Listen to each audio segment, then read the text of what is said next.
Bonjour et bienvenue à Juste un moment. Aujourd'hui, je vous emmène à Rochefort, une petite ville située près de La Rochelle. C'est une ville chargée d'histoire, surtout maritime. Suivez-moi. Rochefort a été construite au XVIIe siècle, sous le règne du roi Louis XIV, pour devenir un grand arsenal, c'est-à-dire un port militaire où l'on construit et répare des bateaux de guerre. L'un des monuments les plus célèbres de Rochefort est la Corderie royale. Une corderie est un bâtiment où l'on fabrique des cordes. Et à l'époque, les cordes étaient indispensables pour les bateaux à voile. Imaginez, un grand navire de guerre pouvait avoir besoin de plusieurs kilomètres de cordage. La Corderie royale mesure 374 mètres de long. C'est plus grand que la Tour Eiffel couchée au sol. Aujourd'hui, ce lieu est ouvert aux visiteurs. On peut y découvrir l'histoire de la marine et voir comment on fabriquait ces cordes si solides. Mais Rochefort est aussi connu pour un bateau très spécial, l'Hermione.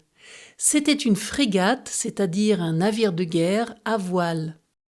L'Hermione est devenue célèbre en 1780, quand elle a transporté le marquis de Lafayette vers l'Amérique pour sa deuxième traversée. Lafayette voulait aider les insurgés américains qui se battaient pour leur indépendance contre la couronne britannique. Ce voyage a été très important. Lafayette a réussi à convaincre la France d'envoyer des soldats, des bateaux et de l'argent. Cette aide a joué un rôle décisif dans la victoire des Américains. En fait, le marquis de Lafayette était déjà allé en Amérique une première fois, en 1776. Il avait seulement 19 ans. Là-bas, il s'était engagé dans l'armée américaine et il avait rencontré George Washington, le futur premier président des États-Unis. Les deux hommes sont devenus de grands amis.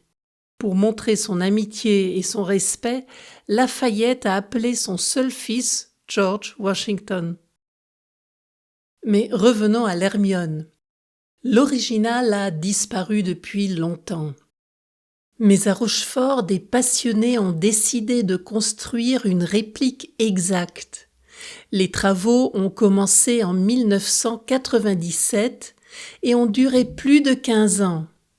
Des artisans, des bénévoles et des marins ont participé à cette incroyable aventure.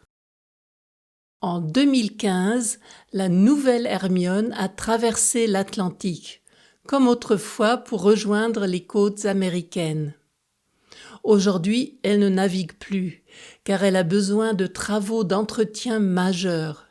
En effet, des champignons ont endommagé le bois qui doit être remplacé, ce qui coûte très cher. Rochefort, ce n'est pas seulement la marine et les bateaux, c'est aussi la ville natale d'un écrivain célèbre, Pierre Loti. Vous vous souvenez peut-être, je vous ai déjà parlé de lui et de son roman Pêcheur d'Islande dans l'épisode 10. Pierre Loti était officier de marine, il a beaucoup voyagé et il a transformé sa maison à Rochefort en un véritable musée avec des décors inspirés du Moyen-Âge et de l'Orient. La visite de cette maison promet un réel dépaysement. Voilà, notre voyage à Rochefort touche à sa fin. Je vous donne rendez-vous le 3 octobre pour un nouvel épisode de Juste un moment. En attendant, n'oubliez pas de me suivre sur Instagram et Facebook pour ne rater aucune nouvelle. Je vous dis à bientôt pour un autre moment ensemble.